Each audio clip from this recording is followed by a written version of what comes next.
Hey guys, what's up, while I was on vacation, I got a chance to watch Black Widow, and I got to thinking, yo, what's something I haven't ranked yet? Oh yeah, every single Marvel movie. So yeah, that's what I'm gonna do today. And before we start, you need to subscribe, brother. You don't really have to, it's just, I'd like it if you did, please. Also, shout out to you a homie. And with that out of the way, let us begin. So to start out the bottom of the list, you're probably not surprised, but I put Thor the Dark World. Boring plot, boring villain, used like the Reality Stone, which is like, I don't know, one of the most boring stones. I mean, in the case of finding it, I mean, in itself, it is a cool power, but, you know, it's whatever. Number 23, maybe the most mediocre movie in Captain Marvel. No, I'm not against feminism. I just didn't like the movie. Once again, it just felt like kind of poorly paced. Also did not really care about really anything that was happening other than anything Nick Fury did. But he himself outshines, like, Brie Larson. Like, Samuel Jackson, bro, he's just one of the best. And outshining the main character. Number 22. Alright, let's just be honest here. Iron Man 2 wasn't that great. I mean, yeah, it has the legend Don Cheadle, but it has really nothing else. It also gives us the introduction to Nick Fury and Black Widow, but again, I only care about Nick Fury. In itself, like, I just feel like Tony Stark, the character, was just annoying throughout the entire movie. And did, like, really nothing that substantial other than tick people off. Number 21, The Incredible Hulk. Now, what else is there to say about this movie that hasn't already been said? But I'm just gonna say it right now. It is really hard to make a good Hulk movie. So, even though it came out not really great, but average, is an achievement in itself. So, good job to whoever directed it. I forgot and don't care. Number 20, The Moment of Truth, Black Widow.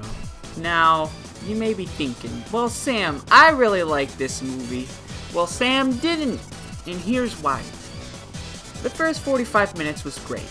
I also went into with super low expectations and seeing through the first maybe half of the movie, and I'm like, wow, I'm gonna walk away thinking, wow, that was a great movie.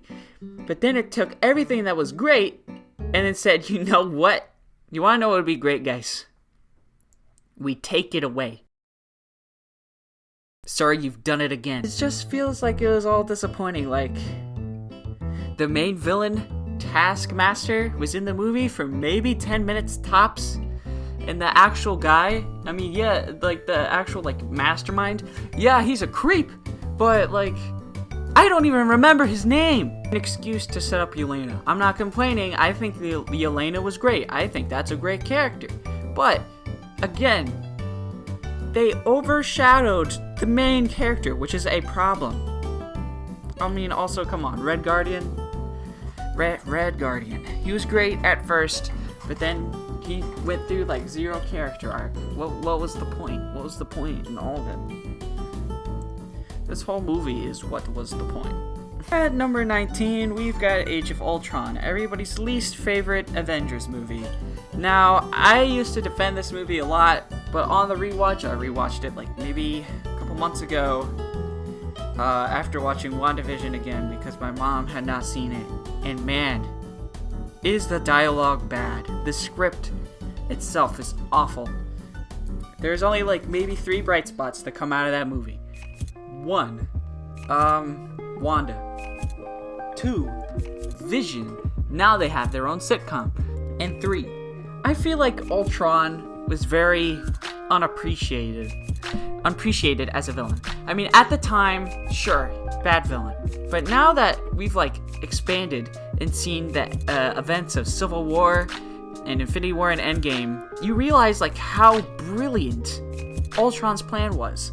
And now he actually won, which is crazy to think about. We always talk about how Thanos won, but Ultron won too, which is pretty incredible. But alas, it's overshadowed over terrible dialogue and bad action sequences. Number 18, Marvel's most forgettable movie, Ant-Man and the Wasp. That's really all I have to say about it, because I don't remember really anything. Number 17, Captain America the Winter Soldier. I know probably you disagree with me and why it's the best movie ever, but I don't know, I just wasn't a fan, like anything particular about it. It's just the overall fact that I just thought the movie was just kind of meh, in my opinion. There's really no other reason. Number 16, Iron Man 3. Now, I do have a reason for thinking this movie was kind of average. It's not, it was the villains. The villains sucked, to put it very lightly. It was also not even really an Iron Man movie. It was a Tony Stark movie. It was not, like, the character itself, Iron Man, the superhero, was barely in it.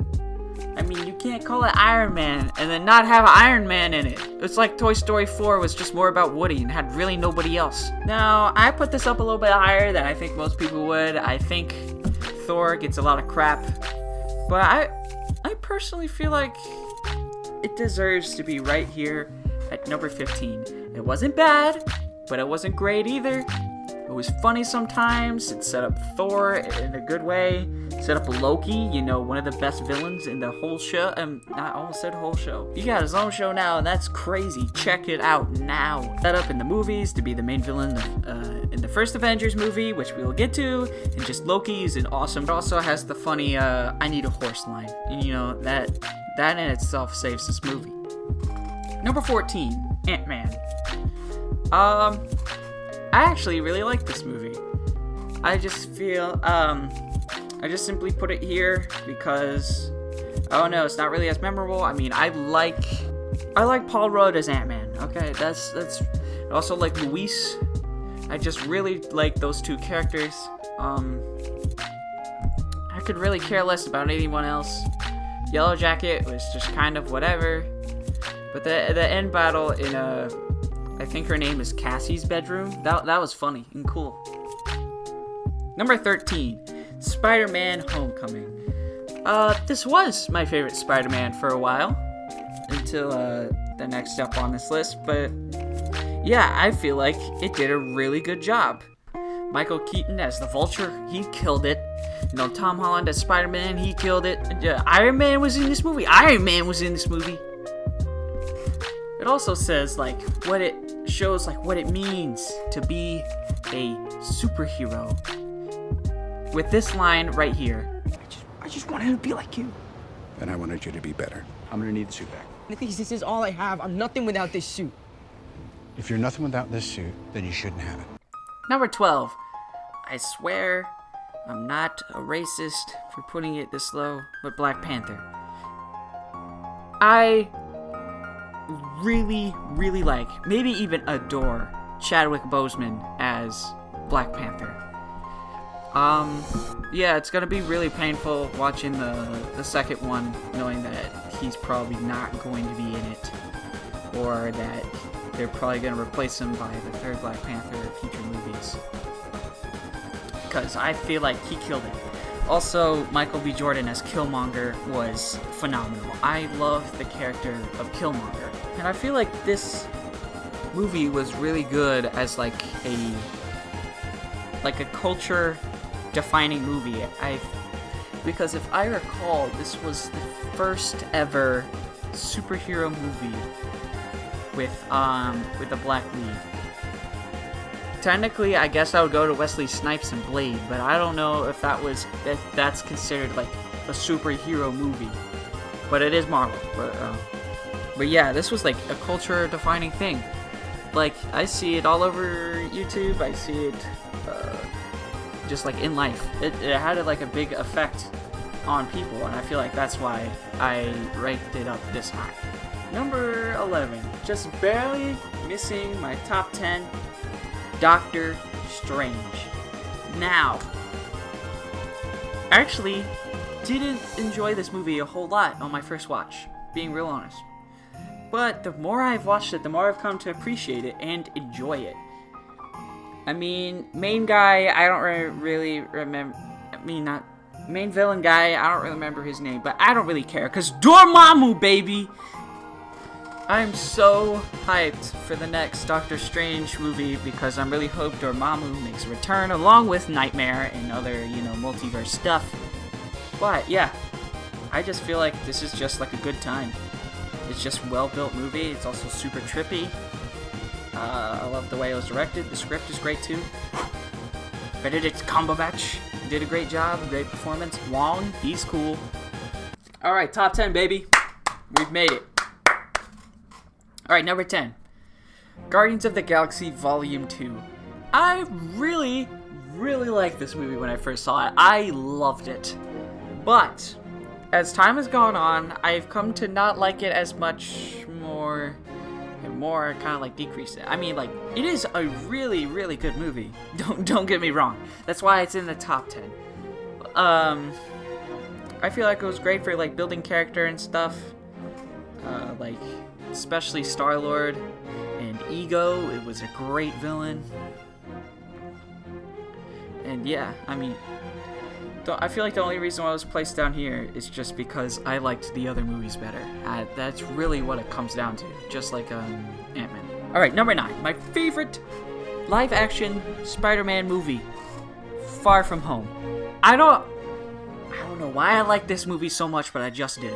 I just really liked Mysterio, okay? I liked Jake Gyllenhaal as Mysterio. I think that he killed it as, like, a significant threat to Spider-Man.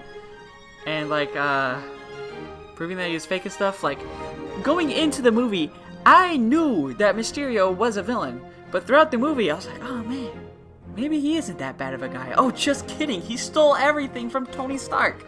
Also revealing his secret identity at the end, oh my god! But yeah, I also feel like everybody else put up a great performance in this too, and the Skrulls, Nick Furies and stuff. They I don't know, this movie is pretty great, it's fantastic. Number 8. Captain America, the First Avenger. Now, I know nobody else probably has it up this high, but I have, like, a personal soft spot for it. I don't know why, but I just love this movie, man. I just think it was awesome. I feel like, also, like, the 30s setting was just great. I feel like they nailed it. And just, like, the story. And I also loved the Red Skull. I wish they brought back the same actor for Infinity War and Endgame, but unfortunately they were not able to. Number 7, the one that started it all, Iron Man. I mean, this movie, it came out 13 years ago, and it still holds up incredibly well. It still seems like advanced technology, or like super advanced, like compared to what we have now 13 years later. It's just crazy.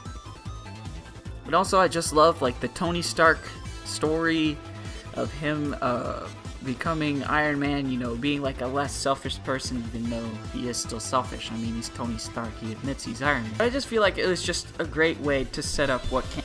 Number 6, Guardians of the Galaxy. Now, when this was first announced, I remembered how hyped I was, because I was like, what? They're making a Guardians movie? I didn't think they were popular enough to get a movie. Well, they did. And I loved it! Everything I wanted from a Guardians of the Galaxy movie if they ever made one.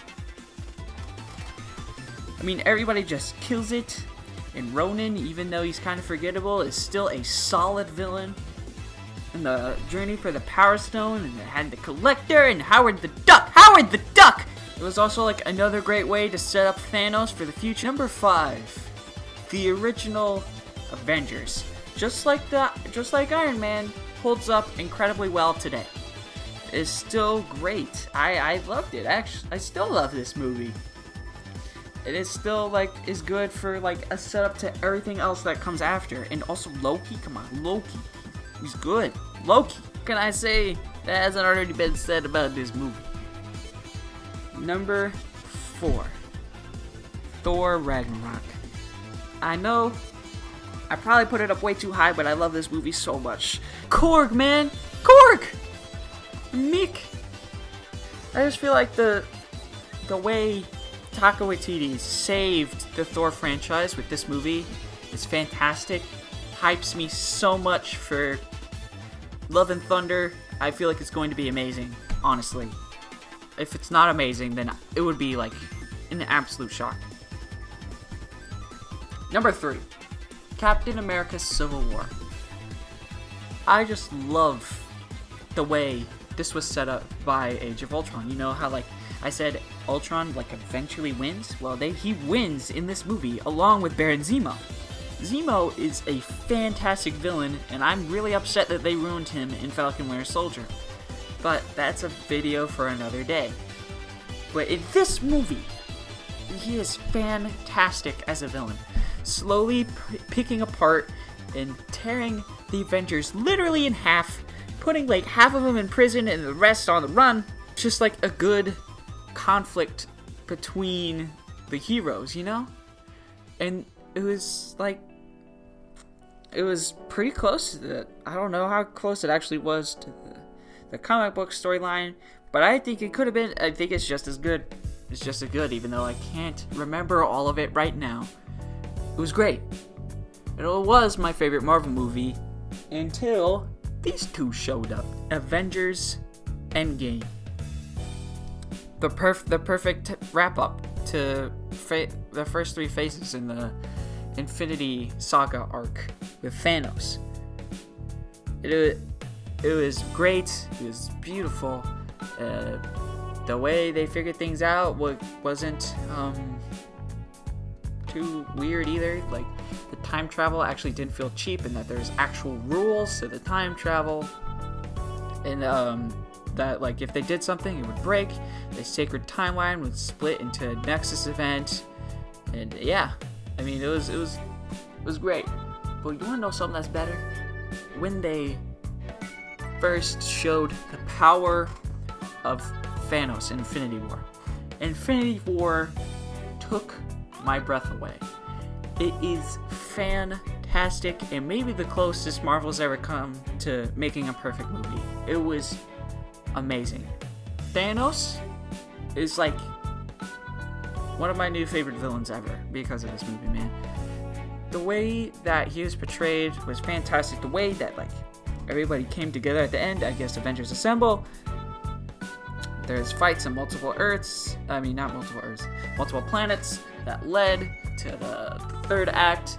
It was just amazing. And you know, Spider-Man, you know, also like the dusting scene is like heartbreaking literally every time before it was memed. I mean, this movie really is the best thing that Marvel Studios and Kevin Feige has ever made. Well, that's my list. I'm really tired after reading this. I've been doing this for like 30 minutes now. This is gonna be a long one for me to edit. Wait, what do you guys think? Did you agree or did you disagree? Let me know down in the comments below. And anyways, that's all I had for today, friends. Until next time.